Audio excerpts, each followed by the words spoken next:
Shalom warga kerajaan, perayaan Natal sudah mendekat.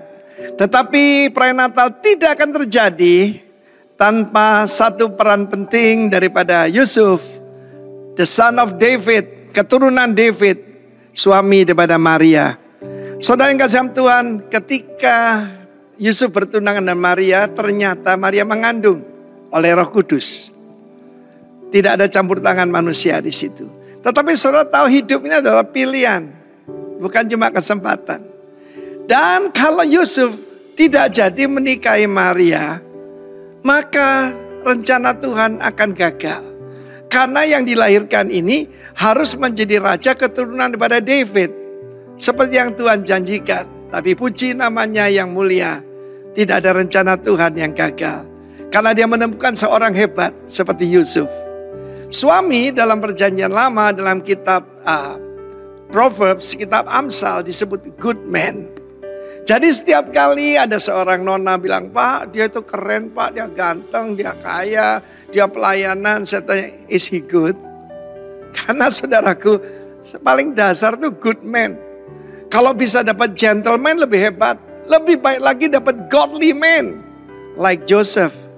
Firman Allah mengatakan Yusuf adalah seorang yang tulus hati, a just man, dikayos, righteous, seorang yang righteous. Wow, saya perlu beritahu pada nona-nona yang mendengarkan ini dan orang tua yang cari menantu, not so many good men around. Tapi Joseph, Tuhan melawat dia lewat mimpi dan berkata jangan takut. Kita tahu keputusan yang salah. Kalau kita ngambil karena takut, karena marah, karena cemburu. Saudaraku, saya seorang pria. Dan kita harus tahu bagaimana perasaan seorang pria mendengar tunangannya mengandung. Tetapi kemudian dia ingatkan. Seperti yang dikatakan oleh Nabi Yesaya. Seorang anak darah akan melahirkan seorang bayi. Dan disebut Immanuel. Not only a child but a son. Seorang putra. Yesaya 9. Seorang putra yang berikan buat kita. Dan jangan takut kamu menikahinya. Dan beri dia nama Yeshua, Yesus, Jehovah Savior. Firman Allah berkata dia bangkit. Dia segera mengambil keputusan menikahi Maria. Dan kita lihat di sini. Begitu luar biasa si Joseph ini, saudaraku. Karena itu nama Joseph ini luar biasa. Joseph perjanjian nama begini, 2 jempol. Ya. Demikian juga Joseph perjanjian baru, luar biasa. Firman Allah berkata dia tidak berhubungan dengan Maria sampai dia melahirkan Yesus. Tidak ada campur tangan manusia apapun. Dan satu lagi saya melihat Joseph ini bukan cuma just, bukan cuma tulus hati, bukan cuma dikayos, tapi punya penguasaan diri yang sangat tinggi. Saudara yang kasih Tuhan, luar biasa. Dan lewat keturunan Yusuf dan Maria, maka yang disebut the brethren of Jesus, saudara-saudara Yesus, mereka adalah hamba-hamba Tuhan. Bahkan saudaraku, pilar-pilar dalam gereja mula-mula. Ada Yakobus yang menjadi gembala utama ya daripada gereja di Yerusalem. Lalu ada Yudas dan yang lain-lain. Saudaraku yang kasih Tuhan, seperti saya sampaikan 2 minggu yang lalu itu, bagaimana anak-anak Yusuf dan Maria menjadi berkat. Biarlah keluargamu menjadi berkat. Bangkitlah para Joseph yang ada di sana. Dalam nama dari Tuhan Yesus. Glorify the Lord, glorify the King through your family and then through the church. God bless you all. Amen. Shalom warga kerajaan Allah yang dikasihi oleh Tuhan. Kita bersyukur hari ini kita sudah masuk di minggu pertama di bulan Desember. Kita percaya bahwa Tuhan masih terus menyertai setiap kehidupan kita. Kita boleh sehat, kita boleh kuat, kita boleh bersuka cita. Semua karena penyertaan Tuhan. Mari sebelum kita mulai ibadah kita pada hari ini, kita akan sama-sama berdoa. Bapa dalam surga, kami mengucap syukur dan kami bangga punya Allah seperti Engkau. Punya Tuhan yang besar, punya Tuhan yang senantiasa tidak pernah meninggalkan kami. Pada hari ini kami membawa seluruh ucapan syukur kami, pujian penyembahan kami hanya kepada Tuhan. Terima kasih Bapa, terima kasih Tuhan. Haleluya. Terima kasih Tuhan, sama-sama kita nyanyikan pujian ini.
percaya Kau yang berjanji, Kau yang berjanji setia. Pengharapanku selalu ada di dalam-Mu. Ku tidak akan menyerah Tuhan, ku tidak akan menyerah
Jadikan aku Tuhan rumah doamu. Amin.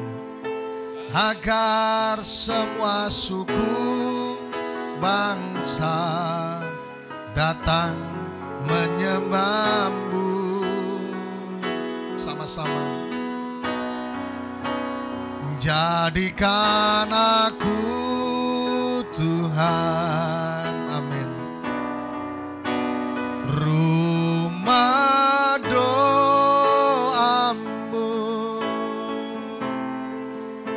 agar semua suku bangsa datang menyembahmu. Kita berdoa bersama-sama. Datanglah kerajaanmu ya Tuhan, dan jadilah kehendak-Mu di bumi seperti di surga. Dan biarlah menit-menit ke depan adalah menit-menit di mana pewahyuan ilahi turun atas kami.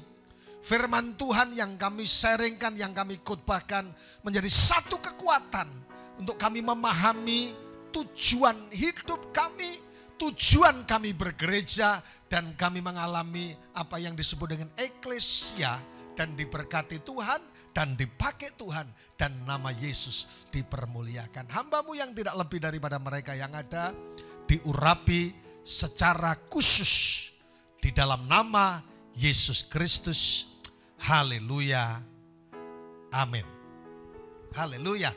Sahabat Kristus dimanapun saudara berada, baru-baru saja saya mendapatkan video klip dari Muhammad Kece yang ada sebuah lagu yang dikarang sangat bagus, dan saya sangat terberkati dengan keyakinan iman daripada Muhammad Kece sementara ada di penjara, tapi dia mengarang sebuah lagu yang sangat bagus. Dan biarlah semuanya mendatangkan kemuliaan bagi Tuhan. Hari ini kita akan membahas satu kebenaran yang sangat menarik, yaitu apa yang disebut dengan tujuan gereja.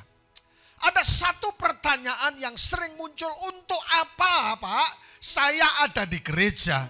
Mengapa kita pergi ke gereja? Dan pertanyaan itu membuatnya mungkin ada begitu jawaban, karena orang tua saya adalah orang Kristen, karena tetangga saya adalah Kristen, dan kebetulan KTP saya Kristen. Nah, sahabat Kristus dimanapun saudara berada, tujuan gereja membawa kepada kita untuk menjawab sebuah pertanyaan-pertanyaan tentang mengapa kita harus ke gereja, kenapa kita ke gereja, dan kenapa kita kenal Yesus, kenapa dan sebagainya. Semua akan terjawab dalam waktu yang tidak lama. Kita akan membahas tentang apa yang disebut dengan tujuan gereja. Haleluya. Saudaraku yang dikasihi Tuhan, sehingga pertanyaan-pertanyaan yang muncul akan terjawab, dan kita lebih sungguh-sungguh mencintai Tuhan, dan kita lebih sungguh-sungguh diarahkan kepada tujuan ilahi. Ada banyak orang tidak tahu saudaraku, kenapa dia pergi ke gereja. Ya, rutinitas, misalnya tahun baru, merayakan tahun baru, kemudian Paskah, dan kemudian Desember kita sama-sama mendekati. Yang terhormat Bapak Pendeta Hengkin Dolu menyalakan lilin yang pertama dan sebagainya, dan kado-kado Natal, angpo-angpo Natal, kue-kue Natal dan semuanya. No, saudaraku, bukan hanya itu yang berputar tiap tahun, kita ngalami seperti itu saudaraku yang dikasihi Tuhan. Dan seharusnya kita memahami kenapa kita ada di gereja, kenapa gereja ada, itu yang terpenting saudaraku. Nah, sebelum kita membahas bersama-sama saudaraku, apakah tujuan dari gereja? Untuk menjawab pertanyaan ini kita akan melihat dari 3 dimensi kasih.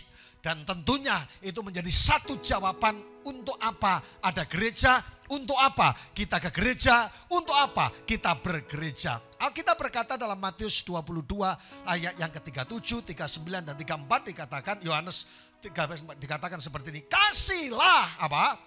Tuhan Allahmu, kemudian kasihlah sesamamu manusia, dan hendaklah kamu saling mengasihi.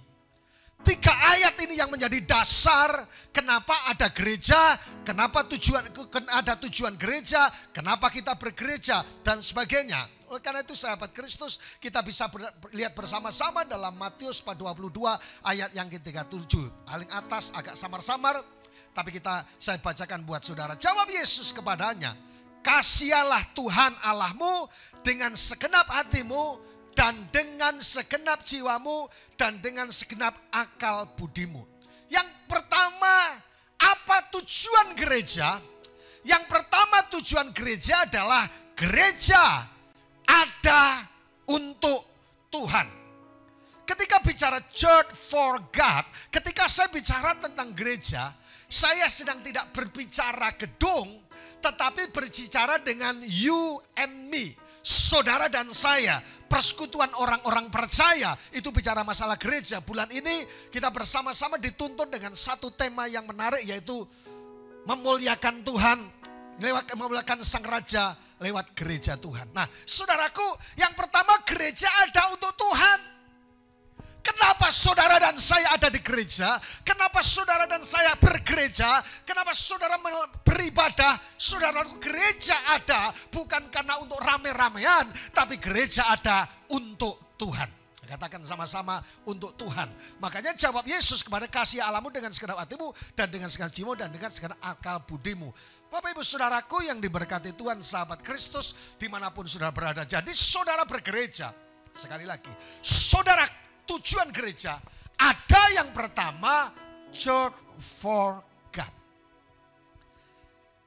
Panggilan untuk lebih artinya apa? Ketika bicara masalah Matius 22 ayat 37, kasihlah Tuhan Allahmu dengan bla bla bla sebagainya, sedang membawa gereja kepada tujuannya, yaitu panggilan untuk lebih mengenal Tuhan. Kita tidak dapat mengasihi tanpa mengenal. Makanya ada istilah yang terkenal, tak kenal maka tak sayang. Biasanya kalau orang mulai kenal dengan karakternya, hobinya dan semuanya, saudaraku yang dikasih Tuhan akhirnya mulai sayang, saudaraku. Bahkan ada istilah dalam percintaan, cinlok. Apa namanya? Itu istilahnya apa dalam bahasa Jawa itu? Karena sering bertemu, akhirnya lama-lama jadi jatuh cinta, saudaraku. Apa istilahnya apa yang gitu? Apa namanya? Sering ketemu terus menerus. Pertama sih, yang pertama biasa saja. Akhirnya bisa mulai melihat kenapa dia senyumnya berbeda gitu, saudaraku. Nah, ketika berbicara masalah kasihlah Tuhan Allahmu dengan segenap akal budimu dan sebagainya, itu sedang panggilan untuk lebih mengenal Tuhan. Lebih mengenal pribadi Tuhan. Hosea 6 ayat 3 dikatakan, marilah kita mengenal dan berusaha sungguh-sungguh mengenal Tuhan. Ia pasti muncul seperti fajar, ia akan datang kepada kita seperti hujan pada akhir musim yang mengairi bumi. Yang setuju katakan amin. Ayat yang ke-6, sebab aku menyukai kasih setia dan bukan korban sembelian, dan menyukai pengenalan akan Allah lebih daripada korban-korban bakar. Sahabat Kristus dimanapun saudara berada. Jadi rupanya kita ke gereja, kata Wahyu Teguh, bukan hanya kita beribadah, namun ada pengenalan akan Tuhan yang betul-betul dikatakan dalam Hosea 6 ayat yang ke-3. Allah lebih suka dari saudara korban pengenalan akan Allah daripada korban bakaran. Sorry. Satu saat saya pernah di satu kota, saya ditanya di NTB salah satu pengembalaan, Pak, orangnya tidak pernah ibadah tapi selalu titip perpuluhan. Kelihatannya rohani bagus. Ya nanti titip perpuluhan lah, saudaraku. Pendeta diuji, ya tidak apa-apa, tidak usah ke gereja, yang penting perpuluhannya masuk. Nah saudaraku yang diberkati oleh Tuhan, rupanya Tuhan lebih suka ketika air matamu menetes, saudaraku. I exalt thee, I exalt thee,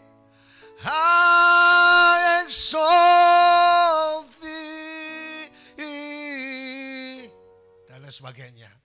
Kau ku sembah. Katakan sama-sama. Kau ku sembah.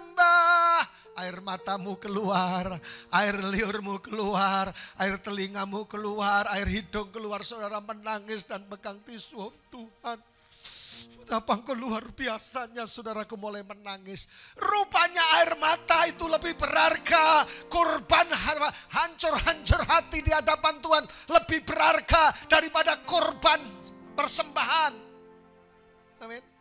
Artinya apa? Bukan berarti Tuhan, saudara, kita tidak perlu persembahan. Pendeta tidak perlu persembahan, gereja tidak perlu persembahan. Saya percaya kalau orang mengenal Tuhannya dengan benar, pengenalan akan benar, so pasti saudaraku tidak pelit dengan Tuhan. Amin. Saya bersyukur mengembalakan orang-orang yang memang mereka murah hati. Ketika saya berkata, ayo kerja bakti, mereka jalan siap. Ketika mereka ayo nabur, utang 800 juta. Semua Pak saya cepet Tio, Pak saya 50, Pak dan sebagainya. Selesai. Makanya Tuhan berkata, Tuhan lebih menyukai pengenalan akan Allah siapa Tuhan daripada korban bakaran yang kita lakukan. Haleluya. Saudaraku, kalau kita jawab Yesus, dikatakan, kasihlah Tuhan Allahmu, dan Yesaya 43 ayat 21.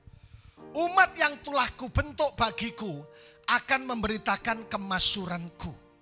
Ini merupakan tujuan utama dari gereja yang sama sekali sukar untuk dimengerti oleh dunia ini. Karena kita melakukan segala sesuatu untuk Tuhan. Umat yang telah kubentuk bagiku akan memberitakan kemasyuranku. Ada dua hal yang dikerjakan gereja untuk hal ini. Yang pertama, bicara masalah gereja ada untuk Tuhan. Yang pertama penyembahan. Katakan penyembahan. Tadi nyanyi apa? Ku tahu hidupku adalah penyembahan. Yang setuju katakan amin. Gereja harus berfungsi sebagai penyembahan. Penyembah-penyembah sejati, bukan show. Bukan hanya saudaraku semangat di mimbar, bukan hanya supaya dilihat orang. No. Gereja harus melakukan fungsi penyembahan karena saudaraku gereja ada untuk Tuhan. Makanya kalau ada banyak orang yang ke gereja, masih pujian. Saudaraku, di tengah-tengah pujian itu Allah hadir di tengah-tengah kita. Di tengah-tengah pujian ada mujizat Allah yang terjadi. Yang setuju katakan amin. Tapi yang kedua, dua hal yang ada selain penyembahan adalah kekudusan. Kekudusan adalah berita yang sangat tidak populer, tidak banyak orang suka. Setuju? Coba saudara, kalau tema-tema khotbah, kuduslah kamu. KKR jarang yang hadir Pak Enggi. Tapi rahasia hidup diberkati. Rahasia hidup sukses dan sebagainya. Wah, orang banyak suka dengarkan khotbah itu. Tapi kalau kudus bukan jarum kudus. Tidak ada yang suka. Saudaraku tidak ngetren. Tetapi itulah kalau gereja ada untuk Tuhan, seharusnya gereja melakukan dua fungsi. Gembala-gembala yang bersama dengan saya, cabang-cabang semuanya. Kalau engkau beralih fokusmu, tidak lagi bicara masalah penyembahan dan kekudusan. Mundur. Check and recheck kembali kepada fokus. Karena gereja ada untuk Tuhan. Coba mengenal Tuhan akan dahsyat. Pengenalan lebih berharga daripada korban.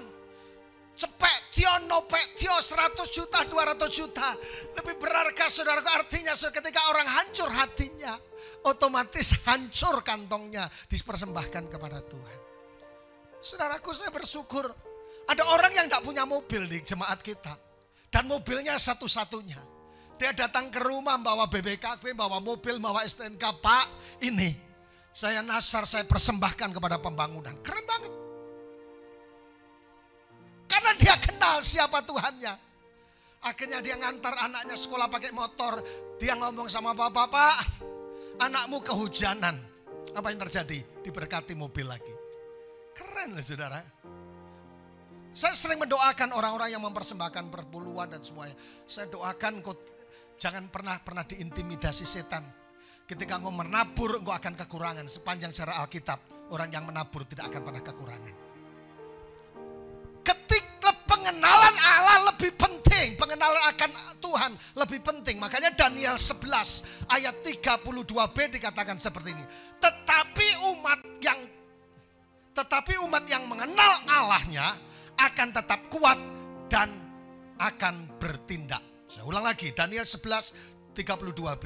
Tetapi umat yang mengenal Allahnya, sebut nama saudara, tetapi Wahyu yang mengenal Allahnya, tetapi Hengki yang mengenal Allahnya, tetapi Emu yang mengenal Allahnya, tetapi Jento yang mengenal Allahnya, tetap kuat dan akan bertindak. Rupanya sahabat Kristus, pengenalan akan Allah dengan sungguh-sungguh menjadikan kita tetap kuat dalam menghadapi segala tantangan dan persoalan hidup ini. Yang setuju katakan amin. Situasi boleh berubah, keadaan boleh berbeda, tapi kita tahu kita punya Tuhan yang hebat dan berkuasa. Munculkan wajah saya Pak Emu, saudaraku yang dikasih Tuhan. Nah, tampil ya saudaraku. Saya punya teman di Kupang saudaraku. Anak yang pertama lahir jantungnya bolong. Wah, suami istri gandeng tangan. Mulai nangis, Tuhan tolong. Gimana ini? Anak yang pertama saudara. Kalau anak yang ke-10 ya sudah, jantung lah. Koroner lah. Terserahlah saudaraku. Akhirnya dia berdoa 3 bulan kemudian pulih.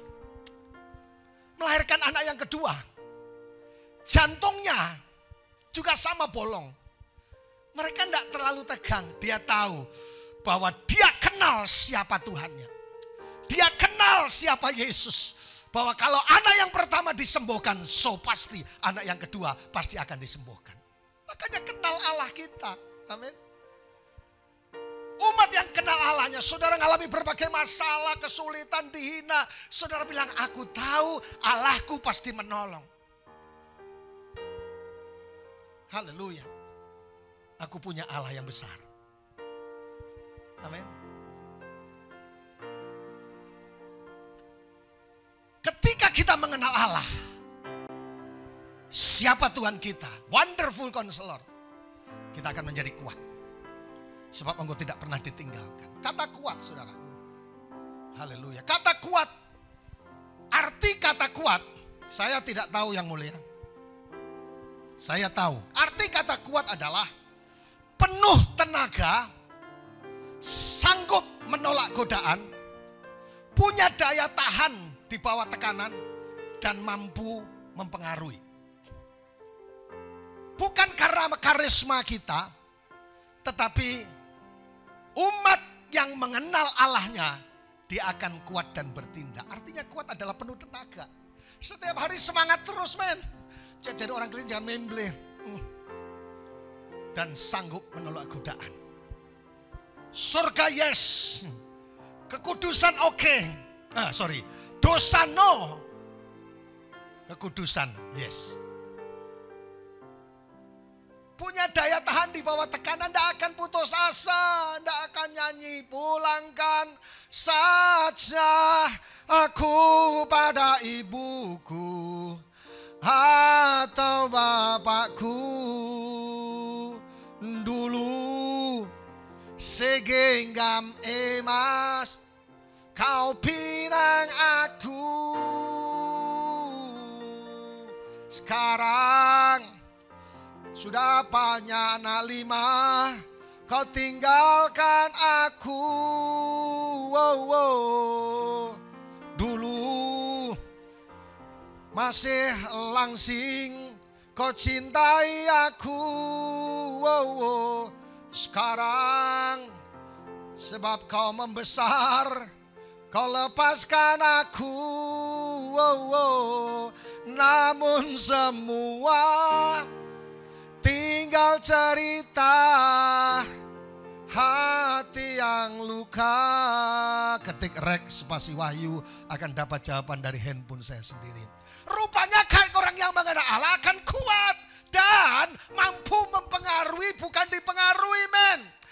Asia kuat dan bertindak dari kata epiginosko, artinya bukan hanya sekedar kenal, tetapi mengetahui lebih dalam tentang Tuhan. Lebih dalam lagi, ku cinta kau Yesus, ku mengasihimu. Lebih dekat lagi. Tampilkan wajah saya Pak. Jangan lama-lama. Dan rupanya saudaraku ini gambaran seperti suami istri. Kalau saudara lihat dalam Daniel 11:32. Dalam terjemahan bahasa Inggris sangat bagus. Karena memang terjemahan bahasa Indonesia hanya berbeda. Mengenal mungkin. Tetapi umat yang mengenal Allahnya.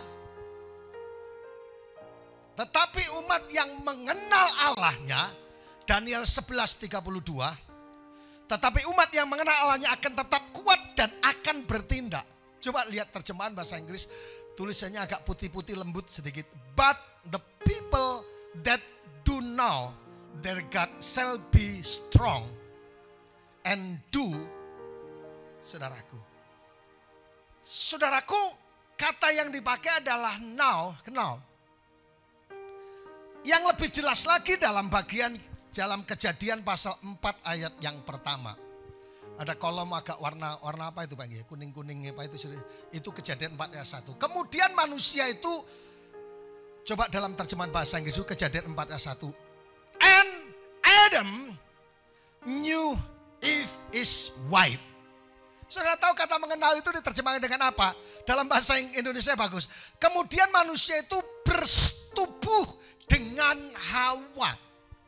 Maaf kata ini 17 tahun ke atas. Digambarkan seperti suami dan istri. Kata yang dipakai maaf kata sedikit 17 tahun ke atas bersetubuh dengan istrinya. Dengan his wife. Artinya Alkitab sedang membawa kepada kita untuk betul-betul mengenal sungguh-sungguh Tuhan epiginosko. Bukan mengenal dari luar. Seperti gambaran suami dan istri. Pak Henggi punya anak 5 dan punya istri 1. Namanya Ibu Pendeta Vinceriwu. Pak Henggi tentu tahu apa kesukaan makanan. Ibu Vince tahu kesukaan Pak Henggi suka makan apa. Tentunya tidak suka makan sambal. Rote 1 ini beda saudara. Baru lihat cobek perutnya sudah sakit. Baru kalau Madura 1 ini beda. Kalau tidak makan sambal rasanya tidak nyaman kalau hidup ini rasanya. Dari jalannya Pak Henggi akan tahu. Sekalipun dari luar yang panggil sayang, opo kowe krungu jeriting atiku. Sekalipun Ibu Vince panggil sayang, saudara, yang panggil itu bukan Ibu Vince misalnya Mary, Pak Henggi akan tahu bahwa itu bukan istrinya.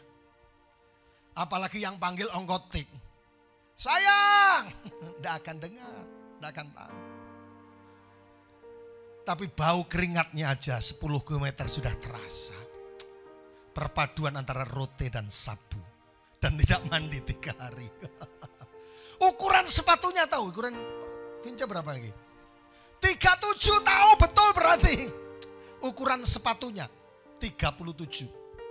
Tapi biasanya kalau awal bulan 37, kemudian kalau akhir bulan bisa 39.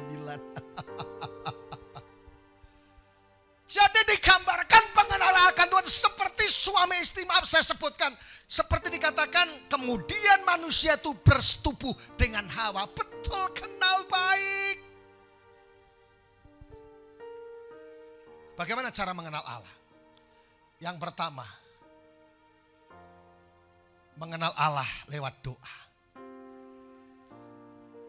Tolong bisa bantu diklik. Cara mengenal Allah yang pertama lewat doa. Saya katakan lewat penyembahan. Saudaraku. Yang kedua lewat firman. Dan yang ketiga lewat persoalan. Cara mengenal Allah dalam slide yang selanjutnya Epigenus. Cara mengenal. Yang pertama lewat doa. Ketika saudara menyembah, ketika saudara berdoa, saudara mengenal Allah saudara. Yang setuju katakan amin. Saudara tahu pribadi Tuhan karena tahu mana suara Tuhan, mana suara setan. Haleluya. Tetapi yang kedua, lewat firman Tuhan. Ku renungkan firman-Mu siang dan malam, ku pegang perintah-Mu dan ku lakukan. Engkau tahu ya Tuhan, tujuan hidupku hanyalah untuk menyenangkan hati-Mu. Tuhan colong. Sahabat Kristus dimanapun saudara berada, cara mengenal Allah yang pertama lewat doa. Ketika engkau berdoa, engkau akan tahu mana suara Tuhan, mana suara setan. Yang kedua, lewat firman Tuhan. Ketika engkau merenungkan kebenaran firman Tuhan, Tuhan berbicara atasmu. Dan yang ketiga, lewat persoalan. Rupanya persoalan not bad problem, tetapi good problem. Persoalan adalah sesuatu yang sangat baik. Karena lewat persoalan seperti Ayub, dia bisa berkata dua hal. Bukan dari kata orang, aku melihat Tuhan, mataku sendiri melihat Tuhan bahwa Yesus dahsyat. Dan yang kedua, Tuhan tidak pernah gagal. Jika sahabat Kristus mulai berkata gagal dan gagal lagi, apa yang engkau cari? Duhai kasih tambatan hatiku. Hasil mengenal Allah, coba lihat tulisan gede itu. Sadrak, Mesak, Abednego masuk dalam dapur perapian 7 kali dalam Daniel 3, 14, 16, 19. Saudaraku, tapi berbeda yang muncul. Ditambah satu lagi, itulah Tuhan kita yang tidak pernah meninggalkan engkau. Firman Tuhan, yang setuju katakan amin. Aku sekali-kali tidak akan pernah meninggalkan engkau. Aku akan memegang engkau di tangan kananku untuk menuju kemenangan. Tetapi coba Daniel di gua singa dalam kejadian Daniel 6, 17, 20 dan 23. Itu bukan singa ompong coy. Tapi singa beneran Pak Inggi. Tetapi orang yang mengenal Allah, Tuhan selalu bela. Di tengah-tengah bahaya pun Tuhan selalu tolong. Yang setuju katakan amin. Mungkin saudara berkata, Pak Pendeta, saya seperti telur di ujung tanduk tak ya. Kalau Tuhan tidak tolong, hancur besoknya telur. No. Last minute Tuhan akan melakukan mujizat. Jadi yang pertama, gereja ada untuk Tuhan. Katakan sama-sama, gereja ada untuk Tuhan. Tetapi yang kedua, kenapa ada gereja? Kenapa kita gereja? Apa tujuan gereja? Yang kedua adalah gereja ada untuk dunia. Church for the world. Matius 22 ayat 39 dikatakan. Dan hukum yang kedua Pak Engki, yang sama dengan itu ialah kasihilah sesamamu manusia seperti dirimu sendiri. Gereja hadir untuk dunia ini men. Melakukan fungsi pelayanan dan penyelamatan. Ini merupakan tujuan gereja yang berikut, yaitu melayani, memberitakan Injil atas dunia. Yesus menggunakan tangannya untuk dua hal, yaitu melayani dan menyelamatkan orang. Jadi yang kedua sangat sederhana. Kenapa kita ke gereja? Kenapa ada gereja? Apa tujuan gereja? Tujuannya adalah gereja ada untuk dunia ini. Makanya dikatakan saudaraku tidak mungkin saudaraku lilin di bawah gantang dan semuanya beberapa perumpamaan yang sangat luar biasa. Harusnya hidup kita, hidup percaya kita, hidup yang transparan. Saudara dan saya terkenal baik. Sehingga saudaraku jangan ikut dunia ini. Gereja ada untuk dunia, menggarami dunia. Why? Kenapa? Di beberapa sesi yang lalu saya membagikan bahwa sesungguhnya ada urgent mission. Setiap 1 detik ada 4 sampai 5 orang yang meninggal di luar Kristus. Artinya setiap detik ada 4 orang yang masuk neraka. Sehingga gereja harus ada untuk dunia ini. Ada satu statement yang menarik. Aku gereja, aku pun gereja. Jadi kembali lagi ketika bicara masalah gereja, saya sedang tidak berbicara masalah building. Saya sedang tidak berbicara masalah bangunan, tetapi you and me and. Salah, you and me, saudara dan saya. Jadi gereja, tepuk dada saudara, aku adalah gereja. Aku ada untuk dunia ini, menjadi terang dan garam atas dunia ini. Yang setuju katakan amin. Satu contoh yang menarik karena kita mendekati Natal, saya buat ilustrasi ini. Dan yang lalu saudara Ibu Juni Samapati mengambil ini sebagai satu contoh. Maria. Gereja Maria. Lukas 1:13. Sesungguhnya aku ini adalah hamba Tuhan. Jadilah padaku menurut perkataanmu. Maria atau Mariam artinya yang dikasih atau yang kuat. Makanya Pak Engki kalau punya anak satu lagi kasih nama Maria. Atau Mariam. Oh Mariam Soto gitu. Maria.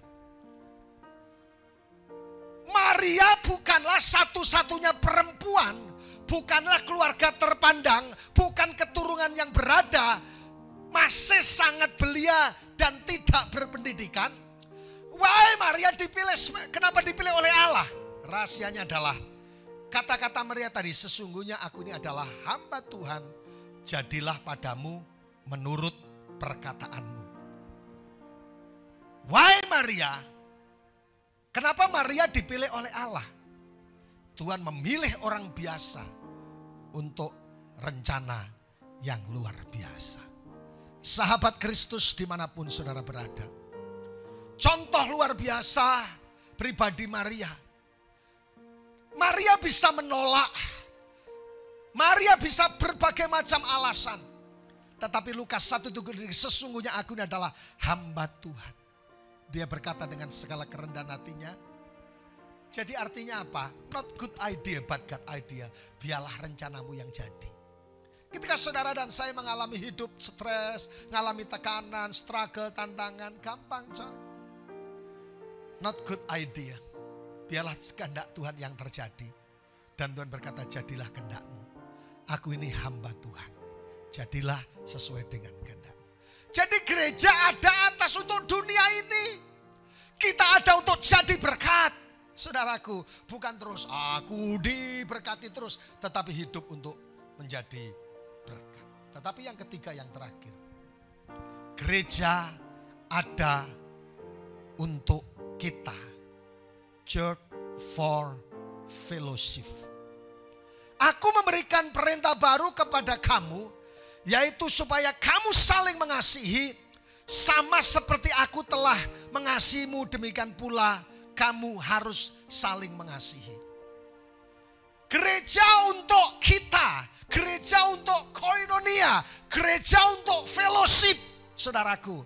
Melakukan fungsi pengajaran dan persekutuan. Ini merupakan tujuan gereja di mana kita dapat belajar saling mengasihi satu dengan yang lain. Gereja merupakan sekolah, maka tempat itu sudah seharusnya menjadi tempat pengajaran. Dalam gereja harus ada pelayanan pengajaran dan sebagainya, baik daripada predikatnya yang lain. Hal yang kita pelajari tentang gereja yang pertama saling mengenal, tetapi yang kedua adalah saling mengasihi dan mengampuni. Sahabat Kristus dimanapun saudara berada, kadang-kala ada orang-orang yang komplain, Pak, saya tidak cocok dengan si ibu ini. Pak, saya tidak cocok dengan, saya tidak cocok di gereja itu, saudara. Karena orangnya begitu baele misalnya. Saya mau kasih itu buat saudara. Gereja adalah tempat untuk kita belajar. Pribadi-pribadi yang berkumpul, karakter-karakter yang berkumpul, apalagi strata pendidikan yang berkumpul, status sosial berkumpul bersama-sama untuk bisa sama-sama menyatukan tujuan dan visi untuk memuliakan nama Tuhan.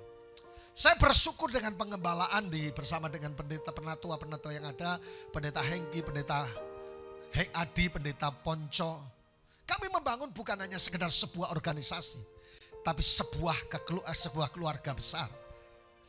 Sehingga kami saling menegur, saling mengasihi. Dan saya buat perjanjian. Semua yang datang ke gereja adalah hamba. Mau perseperpuluhan nopek tio, persembahannya banyak dan semuanya dan lain sebagainya tidak jadi soal. Tapi semua mulai dari pendeta, semua yang ada di hadapan Tuhan adalah hamba.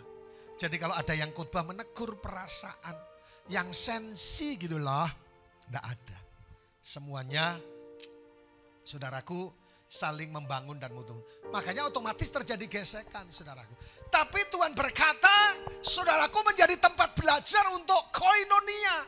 Gereja ada untuk kita. Jangan tersinggung sedikit, saya tidak gereja-gerejaan, saya pergi ke gereja, saya pindah gereja. No, saudaraku. Itu merupakan proses yang sangat baik. Arti koinonia adalah berbagi kesamaan lebih dari menghadiri gereja, tapi asimilasi ke dalam tubuh orang percaya menjadi satu. Untuk apa? Menyembah, mengasihi, peduli, dan berbagi kasih. Ini praktek saudaraku. Nah, apa yang terjadi ketika kekuatan dari sebuah persekutuan? Yang pertama adalah hidup dalam kualitas. Coba lihat gereja mula-mula. Yang kedua hidup dalam kuantitas. Tambah hari tambah banyak. Tambah hari tambah banyak. Jumlah orang yang percaya. Karena ada persekutuan yang kuat. Dan yang dalam Kisah Rasul juga 5:15-16. Hidup untuk mengalami kuasa mujizat. Rupanya saudara, gereja ada untuk kita. Gereja ada untuk koinonia. Gereja ada untuk fellowship. Sangat luar biasa. Karena bisa terbangun kualitas, terbangun kuantitas, jumlahnya tambah banyak. Sharing satu dengan yang lain. Dan ada mujizat. Setidak-tidaknya bayangannya saja mengenai mereka dan mereka sembuh. Keren banget. Kalau ada kesatuan yang sangat luar biasa. Kekuatan persekutuan keren. Coba baca ayat ini sama-sama saudaraku. Sebab sama-sama. Di mana 2 atau 3 orang berkumpul dalam namaku. 1, 2, 3. Orang berkumpul dalam, di situ aku ada di tengah-tengah mereka. Keren banget ini. Oh, kekuatan persekutuan. Makanya saudaraku, jangan jadi punya spirit namanya piatu. Jangan punya spirit yang namanya sensi saudaraku. Kenapa? Rupanya persekutuan dalam gereja punya kekuatan yang dahsyat. Yaitu saudara apa saudaraku? Ketika 2-3 orang berkumpul, aku ada bersama denganmu. Kalau Yesus ada, akan ada yang namanya powerful, akan ada mujizat. Kalau Yesus ada, akan yang namanya saudaraku useful, menjadi berguna. Kalau Yesus ada, akan terjadi yang namanya damai sejahtera. Kalau Yesus ada banyak perkara yang ajaib. Karena Alkitab berkata bersama dengan Yesus kita lakukan perkara yang besar. Ada istilah ketika, coba bayangkan, rawe-rawe rantas, malang-malang putung. Yang mengganggu akan lebur, yang menghalangi akan hancur. Keren banget.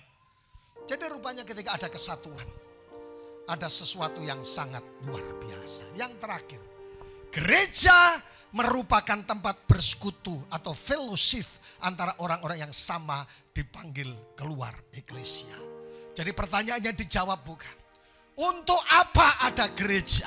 Untuk apa kita ke gereja? Tujuan gereja itu apa Pak Wahyu? Yang pertama, gereja ada untuk Tuhan. Untuk apa? Menjadi penyembah-penyembah. Saudaraku, panggilan tertinggi menjadi penyembah yang benar. Yang kedua, gereja ada saudaraku yang dikasih oleh Tuhan. Yang pertama untuk apa saudaraku? Untuk Tuhan. Yang ke gereja ada untuk dunia. Menjadi jawaban atas dunia ini. Tetapi yang ketiga, gereja ada untuk kita. Koinonia. Bangkit berdiri bersama-sama. Haleluya. Jadikan aku Tuhan rumah doamu,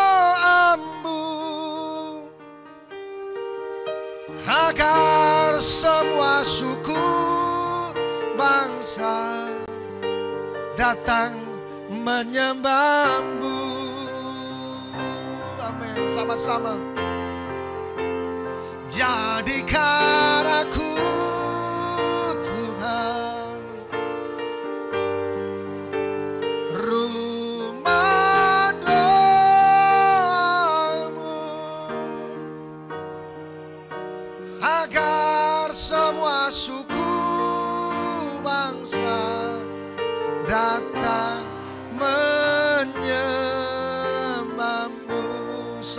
Kristus dimanapun saudara berada.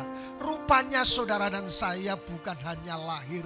Saudara dan saya bukan karena ada. Saudara dan saya bukan karena ada gereja harus ke gereja. Saudara dan saya bukan karena keturunan orang Kristen. Saudara datang ke gereja. Tujuan gereja, gereja ada untuk Tuhan, menjadi penyembah. Yang kedua, saudara, gereja ada untuk menjadi jawaban dunia. Ketika dunia tidak perlu ada kepastian, Yesus berkata, akulah jalan dan kebenaran dan hidup. Dan yang ketiga, Yesus ada, gereja ada untuk kita, untuk fellowship, untuk koinonia. Kita berdoa, datanglah kerajaanmu dan jadilah kehendakmu atas seluruh umatmu yang sedang mendengarkan program ini. Biarlah hari ini menjadi satu jawaban di tengah-tengah pertanyaan-pertanyaan. Kami ada sesungguhnya, gereja ada untuk Tuhan. Kami menjadi penyembah-penyembah yang sejati. Dan kami gereja untuk menjadi jawaban dunia yang kurang kepastian. Di dunia perlu mujizat, dunia perlu pertolongan, dunia perlu kabar baik. Dan kami jawabannya. Dan yang ketiga, gereja untuk persekutuan. Kami dilatih untuk menjadi disciple, matetes, murid-murid yang memuliakan nama Tuhan. Berkati minggu ini adalah minggu mujizat buat setiap kami. Minggu ini adalah minggu pertolongan buat kami. Minggu ini adalah minggu anugerah yang terbesar. Dan memasuki bulan Desember, hamba-Mu bernubuat, berkat yang baru, sukacita yang baru, anugerah yang baru, kehidupan yang baru, dan semua yang terbaik dari surga turun atas-Mu di bulan Desember. Gede-gedenya sumber, diberkati berlimpah-limpah dalam anugerah Tuhan. Dan kami memuliakan nama Tuhan dalam nama Yesus Kristus. Haleluya, haleluya. Katakan sama-sama, amin. Tuhan Yesus memberkati sampai keturunan ke-7 dan 8 sampai selama-lamanya. Haleluya. Berjumpa dalam program yang sama. Tuhan Yesus memberkati.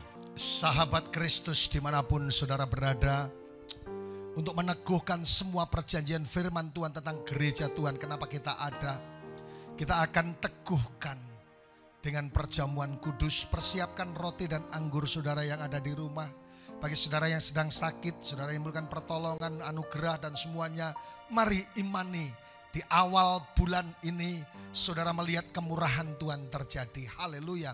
Angkat roti di tangan kananmu. Firman Tuhan berkata, jika Kristus ada di dalam kamu dan kamu di dalam Kristus, minta apa saja akan diberikan kepadamu.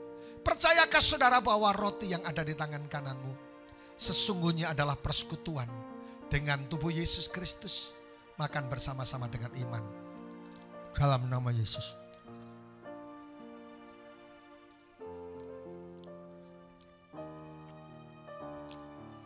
Sekarang ambil cawan yang berisi anggur di tangan kananmu. Angkat di atas kepalamu.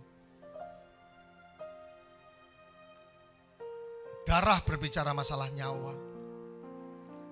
Darah Yesus melindungi. Darah Yesus menjadikan kita layak dalam hadirat Tuhan. Untuk berjumpa dengan Tuhan. Angkat di atas kepalamu. Dan sering saya katakan tidak ada dosa yang tidak bisa diampuni. Firman Tuhan berkata jika kita mengaku dosa kita, Allah itu setia dan adil. Menyucikan kita dari semua kejahatan. Percayakah saudara bahwa anggur yang ada di tangan kananmu sesungguhnya adalah persekutuan dengan kuasa darah Yesus? Minum bersama-sama dalam nama Yesus. Mari buka tangan bersama-sama.